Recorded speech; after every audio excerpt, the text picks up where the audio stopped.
2부 방송을 진행하도록 하겠습니다. 이 건도 역시 이제 대구지방법원 서부지원 사건이었어요. 자, 이게 화는 조금 확대를 해드릴게요. 네, 대구지방법원 서부지원 사건인데요. 2014 타경의 7862호 사건이고, 이것도 역시 마찬가지 다세대 주택 하니까 일단 공동주택이잖아요, 그죠? 이게 다세대 주택, 공동주택이 되면 대지권, 전용 면적 이렇게 나눠져요. 일반 단독주택 같은 경우 토지, 건물 이렇게 나눠진단 말이지요.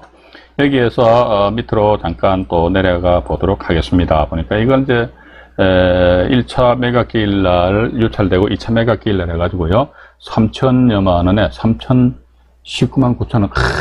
10만원 차이로 1등하고 2등 차이 나죠.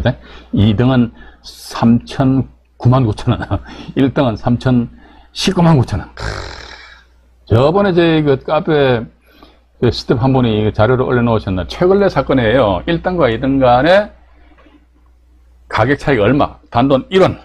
1원 차이로 웃고 우는 그런. 근데 일단 입찰 가격이 똑같다 그러면요, 뭐 추첨에 의해서 하고 뭐 이렇게 하는 게 있는 모양이더라고 있는데, 일단은 요건 같은 경우는 보시니까 이제 뭐 3천여만 원에서 낙찰이 되었습니다. 낙찰되는데 이것도 역시 마찬가지 밑으로 한번 내려가 볼게요. 이것도 축소를 하고요. 여기서는 일단은 먼저 잠깐만요. 임의경매 해가지고 이것부터 먼저 말씀드릴게요. 전세권 해가지고요, 김모 씨가 2,500만 원인데 이분이 임의경매 신청했잖아요, 그죠? 김모 씨가 2,500만 원입니다. 근데 우리가 간혹 가다가요, 경매 청보지를 보시다 보면 이렇듯이 공매 공고 이렇게 나와요. 공매는 뭡니까? 조세 체납에 따른 압류 등기가 되어 있는 상태에서 캠코, 한국자산관리공사인가요? 거기에서도 이제 이 당의 물건을 공매 진행하는 그런 경우가 있습니다. 이때는요, 등기부 등본을 보시게 되면요, 공매 사건 번호가 나와요. 공매 사건 번호 나오면은 기존에 우리가 이제 경매 정보지를 보시게 되면요, 경매 정보도 제공해 주지만은 공매 정보도 제공해주고 있고, 또 이제 나아가서 한국자산관리공사 캠코 있잖아요. 캠코에다 회원가입 하셔가지고 사건 번호를 기입하시면은 그 사건 내역을 우리가 열람을 할 수가 있거든요. 자, 그런데 여기서 보니까 어쨌든 경매와 공매가 서로 경합을 벌이고 있어요. 그죠? 그러면 누구한테 우선권을 주느냐 하니까, 먼저 빨리 낙찰돼가지고, 빨리 낙찰되는 게 중요한 게 아니야. 낙찰됐어. 그냥 대금을 빨리 낸다는 사람입니다. 예. 대금을 빨리 낸 쪽이 선. 그래서 아마 이 건 같은 경우는 이분이 경매 신청하니까 이제 다른 분이 아까 뭐 10만원 차이로 이제, 떨어졌다고 그랬는데, 그 먼저 아마 대금 납부했기 때문에 이제 공매 절차는 이제 없었던 걸로, 단지 뭐다, 이 사람들은 공매 절차는 없었던 걸로 되면서 단지 뭐다, 이랬듯이 등기부등본서 압류 뭐 이런 게 안 되어 있습니까? 이 순위에 의해서 배당받아가는 따름이 있더라. 일단 그렇게 보시면서, 이것도 역시 마찬가지 보니까 2004년 9월 3일자로 해가지고 전세권 설정하고, 2006년 3월 6일자로 왜 집주인들이 이렇게 가등기 설정하는지 모르겠어요. 이렇게 가등기 설정하는 이유를 모르겠습니다. 가지고. 하여튼 어떤 사연이 있겠지요. 사연이 있으니까 가등기. 근데 일단 여기 보니까 전세권 등기가 되어 있잖아요. 그죠? 그 다음에 그 뒤에 이제 가등기가 되어 있고, 그 뒤에 압류 두두두두 들어있네요. 공매도 들어오고. 이 상태에서 전세권자 이분이 임의 경매 신청을 했다는 것입니다. 그럼 이것이 말소기준 권리 되는 거예요. 죽어요. 그럼 이것도 죽는다는 것이죠. 왜 죽느냐? 그러니까 여기 경매정보지상에도 나타나 있습니다. 요건 맞아요. 경매정보지가 지금 현재 제가 보는 경매정보지가 보면은 어떤 경우는 내용이 맞고 어떤 경우는 내용이 안 맞아요. 근데 우리 투자자 입장에서는 제 개인적인 생각인데, 경매정보지는 내용이 있잖아요. 내용이 될 수 있으면 많이 틀렸으면 좋겠어. 인수하는 것도 인수 안 한다, 인수 안 하는 것도 인수한다, 막 뒤죽박죽 되어버리면 좋겠습니다. 그럼 봐가지고 일반 투자자들 입장에서 봐가지고 경매 지식이 조금 일천하신 분들은 경매 정보지에만 전적으로 의존할 거 아닙니까? 야, 인수 안 한다 그러는데 나중에 낙찰받고 나서 엄마야 인수해야 되네. 그때는 어떻게 하면 됩니까? 경매 정보지를 만드는 회사를 상대로 손해배상 청구 소송 제기하면 됩니까? 소장에 뭐 제출할 수 있겠죠. 그런데 과연 판결 결과는 어떻게 날지는 모르죠. 일단 그래서, 근데 어쨌든 봐가지고 요건 같은 경우는 이게 소멸기준권리 이게 맞다는 것이죠. 이게 맞으니까 소멸기준권리보다 나중에 가등기 설정에서는 당연히 이런 경우 이론의 여지가 없어요. 만약에 여러분들이 지금 제가 말씀드린 것처럼 공동주택인데 전세권 설정했고, 그 다음에 가등기가 돼 있고, 그 다음에 임의경비 신청이 들어왔다 이랬을 적에는 전세권 죽어! 가등기 죽어! 다 죽어! 다 죽어! 이런 경우, 뭐, 법원의 직권에 의한 말소사항이 된다 하더라. 일단, 그렇게 여러분들 좀 이해를 하시면서, 이건 역시 마찬가지로 등기부등본 잠깐 보여드릴게요. 가등기가 2006년 3월 6일자거든요. 2006년 3월 6일자인데, 요거는요, 대구, 광역시, 서구, 평리동이네요. 요건 201호. 아까는 202호인데 201호입니다. 평리동 201호.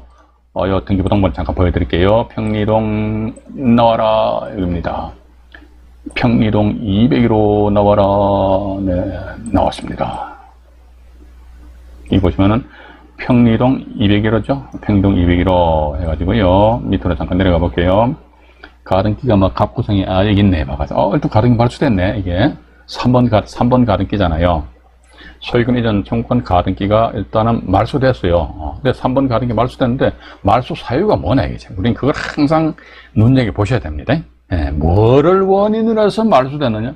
우리가 또 이런 거 아니겠습니까? 우리가 가등기 공부한다고 그러니까, 가등기가 여기에 보면은 A가 가등기를 했는데, 가등기 그러면 이게 참 조심하셔야 됩니다.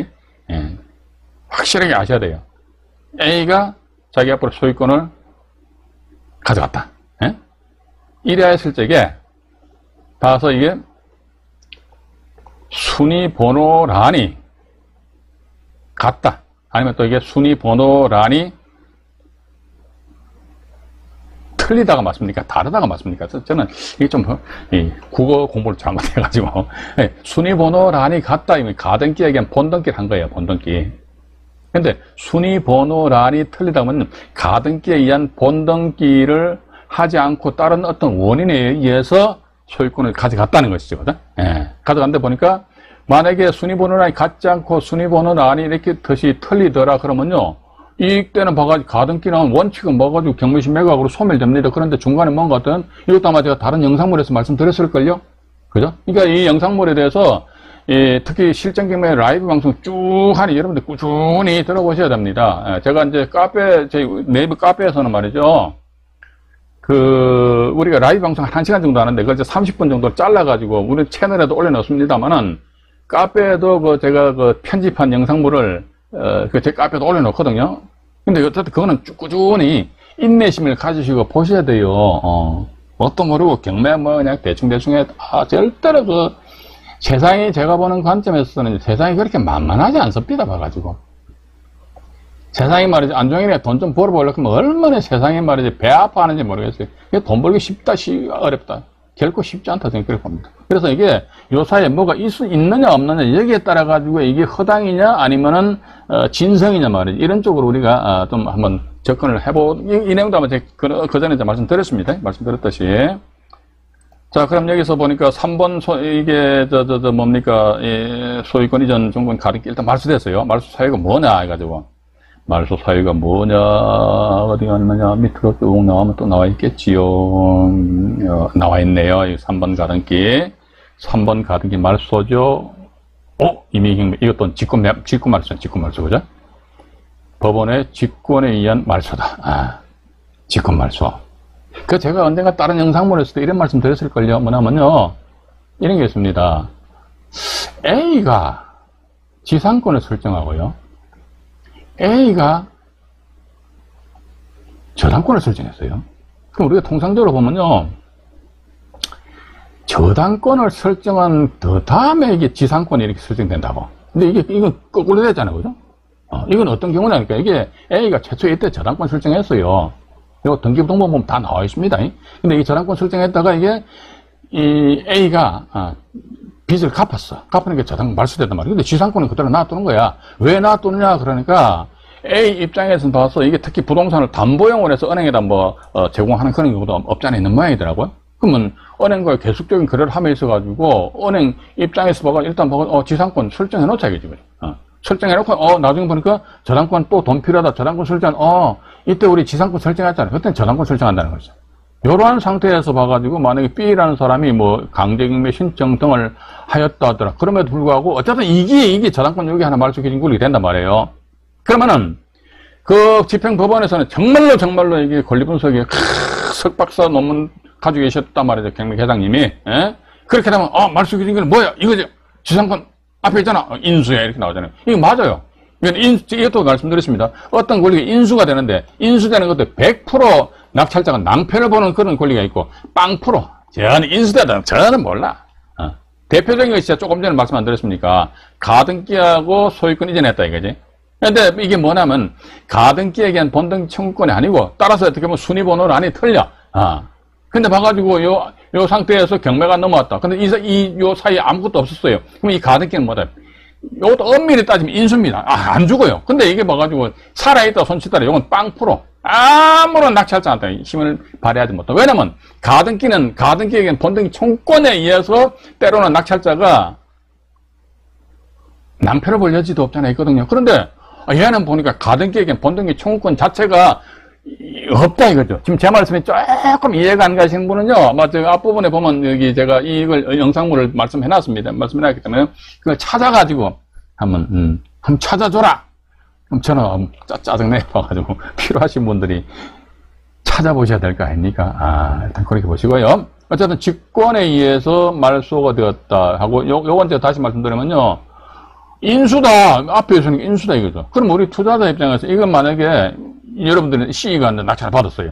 낙찰 받고 나서 이제 법원에다가 이제 말소를 목록해서 소유권에 대한 촉탁 등기 신청서를 제출하잖아요, 그죠? 말소할 목록은 뭐다? A 지상권 집어넣어 버리라니까요. 그냥 집어넣어 봐요. 말소할 목록에 해가지고 그래서 법원에서 그냥 그래 허당이니까 말소시켜주면 좋고. 제가 왜 이런 말씀 드리냐니까 법원 경매는 말이죠. 이러면 안 되는데 너도 몰라 나도 몰라 아무도 몰라 이게 법원 경매인 것 같습니다. 제 개인적인 생각입니다. 제 개인적인 생각이에요. 너도 몰라, 나도 몰라, 아무도 몰라. 그래서 예를 들어 설사 1심 집행법원에서 어떤 법 집행을 잘못하였음에도 불구하고 피해를 보는 당사자가 말이지 샷다 마우스에 딱 다물고 있다 그러면 그대로 끝나버린 거예요. 봐가지고. 그죠? 근데 봐가지고 1심 그 판결 내지 결정에 대해서 불복한다 이거지. 그럼 2심, 3심 올라가는 거 아닙니까? 그 2심, 3심 올라갔을 적에 그 내용 자체가 또 번복될 수 있는 거 아닙니까? 그죠? 예. 그래서 너도 몰라, 나도 몰라, 아무도 몰라요. 봐가지고. 머리 아파, 나도 버려, 귀찮아. 그럼 1심 판결 내지 결정 자체가 설사 잘못되었다 손치더라도 그로 인해서 피해보는 사람이 몰라, 머리 아파. 그럼 끝나는 거예요. 봐가지고. 그죠? 예. 그래서 이게 보니까 모르기 때문에, 이건 말씀드렸잖아요. 지상권, 말씀하는 목록에 집어넣어가지고, 알아서 말씀 시켜준다면 그거 좋고, 만약에 말씀 안 시켜준다면은, 회장이, 그럼 그때 말씀드렸지만, 미안합니다. 죄송합니다. 딱 5마디만 해요. 그거 가서 길게 이야기할 필요도 없어요. 잘해주면 감사합니다. 또 뭐 있습니까? 고맙습니다. 그렇게 하시면 될 거 아닙니까? 제가 언젠가 다른 영상물에서도 말씀드렸죠. 입찰 법정 가가지고 말이죠. 차순위 신고하는데 있어가지고 차순위 신고는 최고가 매수 신고 금액에서 입찰 보증 금액을 제한 금액을 초과하고 최고가 매수 신고 금액 미만으로 가격을 제시한 자만이 차순위 매수 신고를 할 수 있다. 이게. 이거 다 달달달 외우시는 분 계시거든. 그래, 이거 외우지 말아요. 뭐라 외워. 그것도 말씀드렸잖아요. 그죠? 몇 분 떨어진 게 열받아. 그럼 어떡한다 하더래. 에이! 그래서 집행관이 물어봐요. 차순위 신고할 사람 손 들어봐요. 예! 딱 보면. 입찰 봉투를 딱 꺼집어내가지고 입찰표 상에 입찰 금액을 보잖아요. 보면서 내가 쓴 입찰 금액이 과연 차순위 매수 신고권자로서 지위를 가지는지 안 가지는지에 대한 그 판단은 누가 합니까? 내가 합니까? 집행관이 합니까? 집행관이 하잖아요. 그러니까 집행관이 당신 이제 차순위 매수 신고 권리가 없잖아, 그러면. 그럼 여러분들 어떻게 하시면 됩니까? 미안합니다. 죄송합니다. 하고 나오면 되는 거지, 뭐, 그죠? 그래서 이게 쓸데없는 걸 자꾸 머릿속에 막 집어넣지 말라니까. 단순화 시켜야 된다. 생각을 보고 있습니다. 단순화 시키시는 것이 좋지 않겠느냐? 아이고, 또 여기서 또 말씀이 많아졌네. 대단히 죄송합니다. 이 건도 역시 마찬가지 직권에 의한 말소가, 되었더라. 일단 그렇게 여러분들 좀 보시면 되실 것 같아요. 이건 또 이론의 여지가 없어요. 그냥 맞아요. 맞아. 맞고. 이제 이게 전세권 관련해가지고 말이죠. 이제 잠깐만 하나 더 보여드릴게요. 지금 제가 말씀드리는 것이 여러분들한테 좀 도움이 되셨으면 하는 그런 바람인데, 도움 되시길 바라겠습니다. 전라남도 영암군 영암읍에 소재하는 이게 또 다세대 주택인 것 같습니다. 4세대 주택이고요. 광주지방법원 목포지원이네요. 2014 타경에 2878 임의경매 사건이고 이렇게 나와 있습니다. 그 상태에서 이제 밑으로 이제 잠깐 내려가 보겠습니다. 이게 이제 1억 700인데 7,700만 원에 써서 이제 낙찰을 받으셨네요. 낙찰을 받은 상태에서 여기 보니까 대금 지급 및 배당기일 해가지고 날짜가 같네. 이상하다. 대금 지급하면 대금 지급 기한 잡히고 대금 지급 기한 내 낙찰자가 대금을 완납하면 그때 가서 나중에 한 달 내에 있다가 배당기일 잡히잖아요. 한 달 안에 해가지고. 근데 뭔 소리야 이거. 이 날짜 대금 지급하고 배당기일은 이게 뭐냐면요. 이거 낙찰 받으신 분은요. 이 물건에 배당받을 지위에 있는 사람입니다. 예를 들어 임차인이란 말이에요. 임차인 같은 경우라면 아니 임차인이든 저당권자든 어쨌든 그 사람들도 당해 경매 사건에 있어서 배당받을 지위에 있는 사람들이지 않습니까? 그죠? 그럼 그런 사람들이 이 물건 낙찰 받았어요. 그럼 채권 상계해야 되는 겁니다. 채권 상계인데 언제까지 채권 상계해야 되느냐? 그러니까 2014년도 10월 27일 날 낙찰 받았으니까 일주일 후인 2014년도 11월 3일 날 이게 매각 허브 기일이거든요. 요때까지 채권 상계 신청해야 돼. 만약에 이때까지 채권 상계 신청 안 했다 그러면요. 대금 지급 기한 잡히고 배당 기일 이렇게 잡힙니다. 날짜가 틀려요. 그죠? 근데 날짜가 같은 날짜인 것으로 미뤄봐 가지고 아마 이분은 채권 상계 신청서를 제출하였지 않았겠느냐 이렇게 우리가 볼 수 있거든요. 그럼 이건 뭐 잠깐 말씀 나온 게만 보죠. 여기 뭐는 2014년 10월 27일인데 문건 접수 송달 내역을 잠깐 볼까요? 문건 접수 송달 내역을 잠깐 보죠. 일단 여기 나와 있네요. 자, 있잖아요. 그죠? 네. 채권자 이모셔가지고 상계 신청서, 이게 채권 상계 신청이잖아요. 그죠? 채권 상계 신청서를 제출하셨구나. 일단 그렇게 보시면 되실 것 같습니다. 보시고요. 그 다음에 여기 밑으로 내려와 보니까, 이것도 역시 마찬가지. 이모시라는 분이 전세권 설정했는데, 또 같은 날짜에 또 가던 게 설정해버렸네. 참, 이해를 못하겠다니까요. 뭔가 어떤 묘수가 있나요? 묘수? 묘수도 아니고 꼼수도 아니고 말이죠. 그죠? 하여튼 잘 모르겠습니다. 저는. 어쨌든 보고 임의경매 신청을 하였다 이거죠. 근데 여기 보시면은 2012년 3월 6일자로 해서 전세권 설정했는데 여기 보시게 되면 2012년 3월 6일자로 해서 전입신고했잖아요. 근데 여기 또 대항력이 없다고 그러네요. 근데 또 다른 사건에 보면 대항력이 있으면 이렇게 나와요. 빨간 글씨를 가지고. 이게 엄밀히 따지면 대항력이 없어요. 임차인으로서 대항력은 없습니다. 이게 이제 대법원 2008마 212와 관련된 그런 내용이거든요. 근데 엄밀히 따지면 대항력이 맞아요. 맞는데 이게 근데 어떤 건 뭐 대항력이 있으면 이렇게 나와 있다 이거죠. 그래서 이건 제가 나중에 전세권 할 때 자꾸 말씀드립니다. 리얼하게 까발려 드릴게요. 있는 거 없는 거 싹 다 까발려 버리세요. 그죠? 어쨌든 봐봐 전세권 어떤 동순 별접이니까 그죠? 얼구 갑구니까 별접하니 접수본이니까 전세권 빠르니까 전세권 주고 가는 길 너도 주고 다 주고. 근데 이 건과 대항력이 없다고 그러는데 대항력이 만약에 이 법원에서는 대항력이 있는 걸로 임차권으로서 대항력이 있는 걸로 아마 판단을 할 겁니다. 2008마 212가 아니고 2010마 900결정을 얘가 대항력이 있다. 임차인이 전세권 설정하면서 왜 전입신고했냐 이거지. 자기 전세 금액을 보다 확실하게 보호받기 위해서 전입신고까지 했지 않겠느냐. 따라서 이런 경우 대항력이 있다. 이런 식으로 이제 법원에서 판단하고 있는 모양이더라고요. 법원에서 그렇게 판단하고 있으니까 그렇다면 우리 투자자 입장에서는 법원에서는 이런 유형의 물건 같은 게 이렇게 판단하고 있으니까 그러면 우리는 어떤 물건에 대해서 건드려보내 내서 털도 안 뽑고 확 먹을 수 있느냐 이거지. 그런 물건에 대해서 제가 채널에다 간혹가다 물건 올리잖아요. 법인이 전세권자인 경우 개인이 전세권자인데 이 사람이 전입신고를 안 하고 법인이든 개인이든 어떻게 전입신고하면 안 돼요. 그 상태에서 이 사람들이 직접적으로 임의경매 신청했다. 그때는 뭐 봐봐. 예를 들어 전세 금액이 5억이다. 근데 내가 그걸 만약에 3억에 낙찰 받았어. 2억 줄 필요 있다 없다? 없어. 안 줘도 돼요. 그런 경우 명명백백하게 안 줘도 되는데 왜냐면 전입신고한 사실이 없기 때문에. 근데 여기 보니까 전입신고가 딱 걸려버렸다는 거죠. 이렇듯이 전입신고가 딱 걸려버리면 이때부터 대항력이 있니 없니 그때가 머리 아픈 거예요. 그죠? 근데 대항력이 있다 없다고 따질 필요가 없는 경우 뭐다 전입신고를 안 해버려. 법인 같은 경우도요, 중소기업 기본법에 의한 법인 같은 경우는요, 주택임대차 보호법에 의한 법인임에도 불구하고 임차인의 지위를 가집니다. 따라서 임대차 계약상에 임차인으로서 기명 날인을 할 수 있어요. 서명 날인, 그죠?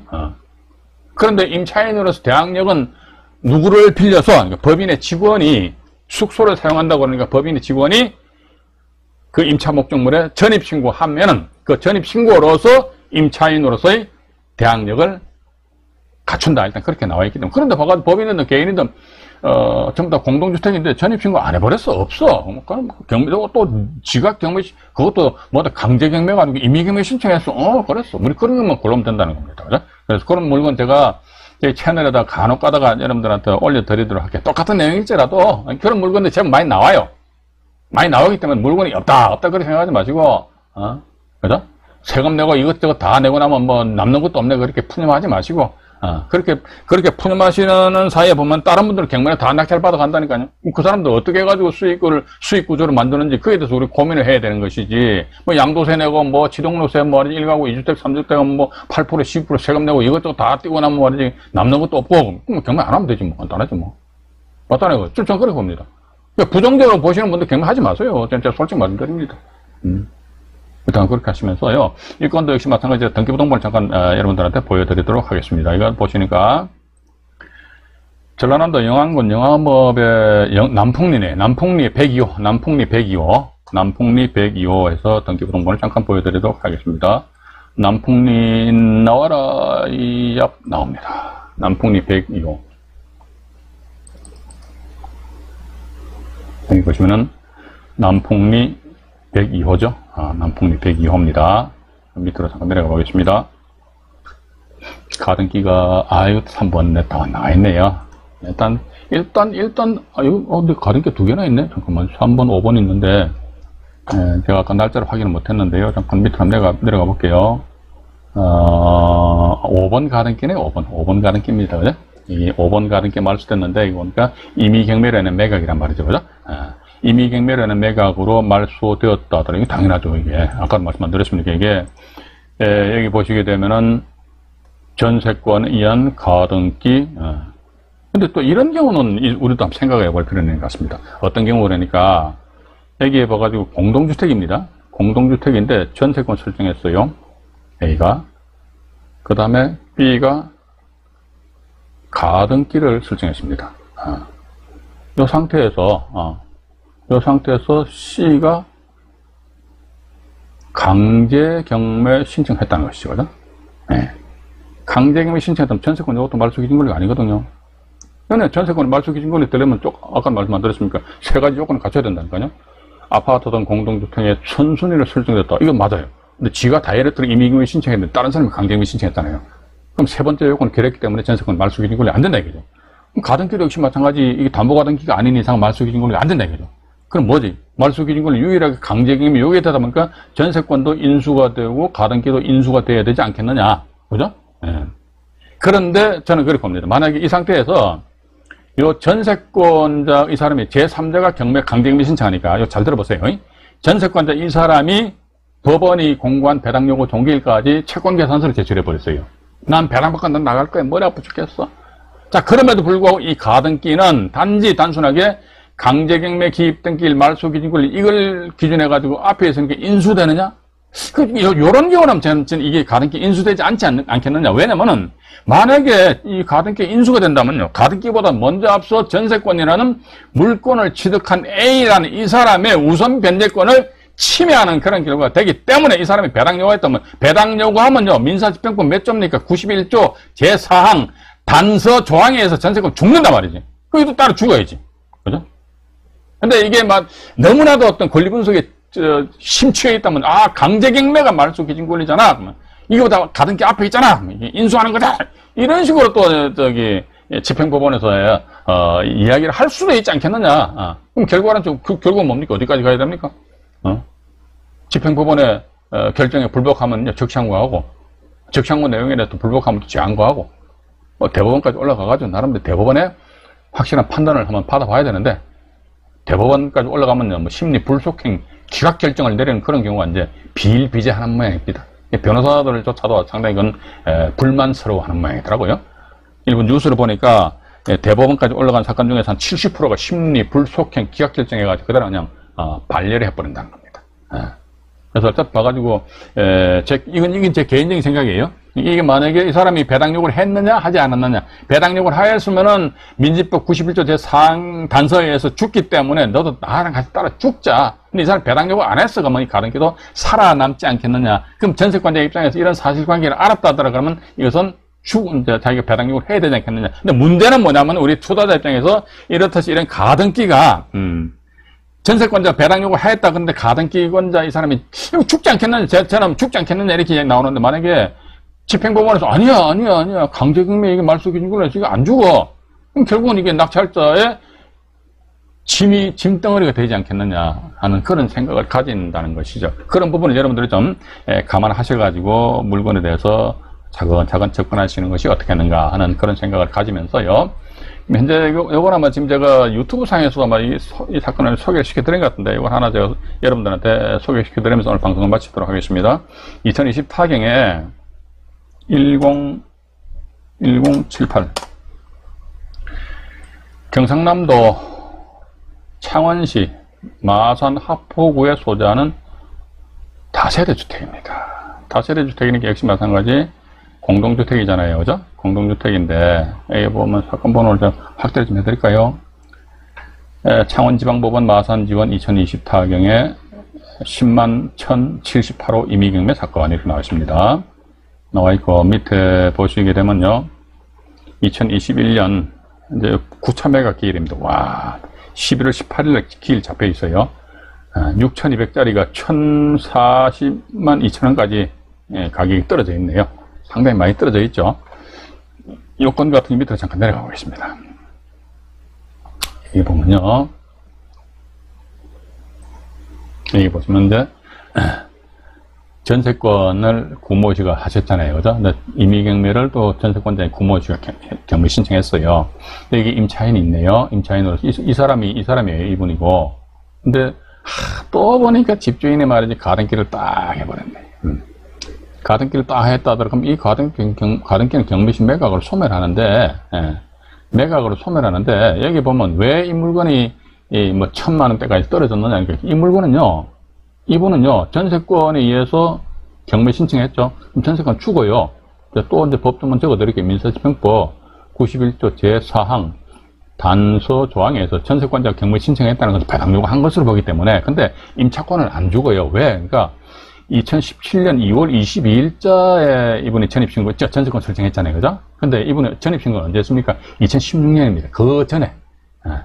2016년 6월 27일 날 전입신고했잖아요. 그럼 임차권은 불소멸입니다.